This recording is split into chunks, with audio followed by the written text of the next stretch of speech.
अस्सलाम वालेकुम, मेरा नाम वकास नईम है और इस वीडियो में मैं डेटा जर्नलिज्म के हवाले से कुछ ऐसी टिप्स शेयर करूंगा जो पार्लियामेंट्री अफेयर्स रिपोर्टिंग में मुफीद साबित हो सकती हैं। पार्लियामेंट्री बीट के ऊपर हमारा वास्ता अक्सर ऐसी मालूमात से पड़ता है जो डिस्क्रिप्टिव नौइयत की होती है, यानी कि डॉक्यूमेंट्स के अंदर रिकॉर्ड हुई होती है। इसकी एक मिसाल क्वेश्चन आवर या वक्फा सवालात से मुतल्लिक डॉक्यूमेंट्स हैं जिनमें MNAs और MPAs की तरफ से पूछे गए सवालात और हुकूमती वज़रा की तरफ से दिए गए जवाबात दर्ज होते हैं। बज़ाहिर तो ये मालूमात अल्फाज पर मबनी है, लेकिन इसका डेटा एनालिसिस मुमकिन है। इसके लिए पहले हमें इस डिस्क्रिप्टिव मालूमात को एक डेटा टेबल की शक्ल में कन्वर्ट करना होता है। मिसाल के तौर पर नेशनल असेंबली के क्वेश्चन आवर डॉक्यूमेंट से लिए गए इस सवाल को देखते हैं। इसमें एक MNA ने ये पूछा कि पिछले 6 सालों में कितने ऐसे FBR के हकाम थे जिन्हें टैक्स रिफंड फ्रॉड के हवाले से पकड़ा गया और उनके खिलाफ क्या एक्शंस लिए गए। अगर आप नोटिस करें तो जवाब में हमें ये नज़र आता है कि केसेस की कुल तादाद के अलावा हमें ये भी बताया जा रहा है कि उन हकाम के ख़िलाफ़ किस किस्म का एक्शन लिया गया और उस एक्शन की कुछ वजाहत भी दर्ज की गई है। अब अगर हम इस मालूमात को एक डेटा टेबल की शक्ल में दिखाना चाहें तो हमें सबसे पहले ये तय करना होगा कि हमारे डेटा वेरिएबल्स क्या हैं। वेरिएबल्स दरअसल वो कंटेनर्स या बर्तन हैं जिनके अंदर हम वैल्यूज़ को स्टोर करते हैं।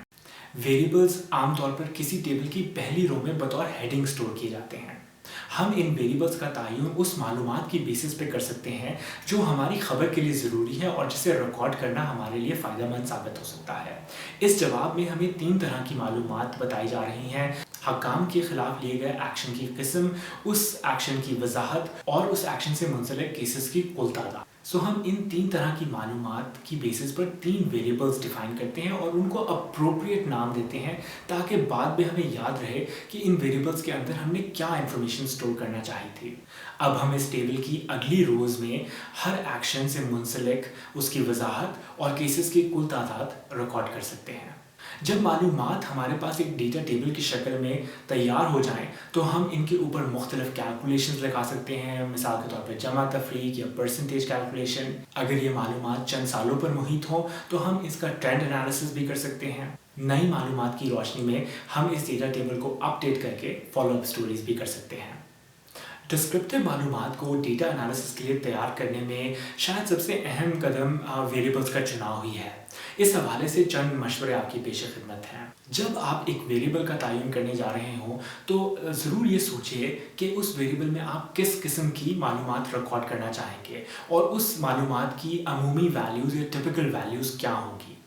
मिसाल के तौर पर अगर मेरे पास गाड़ियों की एक लिस्ट है और मैं उनके रंगों की इंफॉर्मेशन रिकॉर्ड करना चाहता हूं तो मैं कलर के नाम से एक वेरिएबल क्रिएट कर सकता हूं जिसके अंदर मैं उन गाड़ियों के मुख्तलिफ कलर्स दर्ज कर सकता हूं। लेकिन अगर मुझे इन गाड़ियों के मॉडल या रजिस्ट्रेशन नंबर रिकॉर्ड करने हैं तो मैं उस इंफॉर्मेशन को कलर के वेरिएबल के अंदर स्टोर नहीं कर सकता। उसके लिए मुझे मज़ीद वेरिएबल्स डिफाइन करने पड़ेंगे जैसे कि मॉडल या रजिस्ट्रेशन नंबर। इस डेटा जर्नलिज्म टेक्निक को अप्लाई करके आप पार्लियामेंट्री अफेयर्स बीट से मुंसलिक डिस्क्रिप्टिव डॉक्यूमेंट्स की मालूमात को डेटा स्टोरीज में इस्तेमाल कर सकते हैं। उम्मीद है कि ये वीडियो आपके लिए मुफीद साबित होगी। मज़ीद मालूमात के लिए विजिट कीजिए हमारी वेबसाइट parkrtidata.org। शुक्रिया।